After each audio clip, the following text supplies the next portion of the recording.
LPC Malappuram 48 rank നേടിയ മുർഷിദത്തെയാണ് ഇപ്പോൾ എൻ്റെ കൂടെ ഉള്ളത്. സോ നമുക്ക് വിശേഷങ്ങൾ ചോദിച്ചറിയാം. ഈ ഒരു സന്തോഷകരമായ നിമിഷത്തിൽ എന്താണ് ഫീൽ ചെയ്യുന്നത്? വളരെ സന്തോഷം തോന്നുന്നുണ്ട്. ഏറ്റവും കൂടുതൽ ഈ അവസരത്തിൽ കടപ്പെട്ടിരിക്കുന്നത് ആരോടാണ്? ഏറ്റവും കൂടുതൽ ഈ അവസരത്തിൽ കടപ്പെട്ടിരിക്കുന്നത് എൻ്റെ ഹസ്ബൻഡിനോടാണ്. എന്തെങ്കിലും പ്രത്യേക റീസൺസ് വല്ലതുണ്ട്? നല്ല ഹസ്ബൻഡാണ് എന്നെ പഠിപ്പിച്ചതും എയ്സിലേക്ക് പറഞ്ഞു വിട്ടതൊക്കെ. സോ എയ്സ് ഈ ഒരു വിജയം നേടിത്തരുന്നതിൽ എത്രത്തോളം സഹായിച്ചു? അവിടുത്തെ ക്ലാസ്സുകൾ, സ്റ്റഡി മെറ്റീരിയൽസ് അതൊക്കെ എങ്ങനെയുണ്ടായിരുന്നു? എയ്സിലെ സ്റ്റഡി മെറ്റീരിയൽസും എയ്സിലെ OMR എക്സാമാണ് എന്നെ ഈ റാങ്ക് നേടാൻ കൂടുതൽ സഹായിച്ചിട്ടുള്ളത്. ഈ ഒരു വലിയ വിജയം നേടിയെടുക്കുന്നതിന് വേണ്ടിയിട്ട് എങ്ങനെയൊക്കെയായിരുന്നു പ്രാക്ടീസ് ചെയ്തിട്ടുണ്ടായിരുന്നത്? ഞാൻ അങ്ങനെ പ്രത്യേകിച്ച് റിസ്ക് ഒന്നും എടുത്തിട്ടില്ല.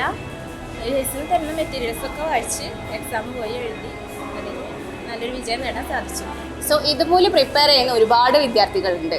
അവരോട് എന്താണ് പറയാനുള്ളത്? അവർക്ക് എന്ത് മോട്ടിവേഷനാണ് ഇത്താക്ക് നൽകാനുള്ളത്? എനിക്ക് പ്രധാനമായിട്ടും പറയാനുള്ളത് എയ്സിന് തരുന്ന ക്ലാസ്സുകളും അതേപോലെ നോട്ട്സും നന്നായി വായിക്കുക, സ്റ്റഡി മെറ്റീരിയൽസ് നല്ല പോലെ പഠിക്കുക, OMR എക്സാമിന് കണ്ടക്ട് ചെയ്യുക.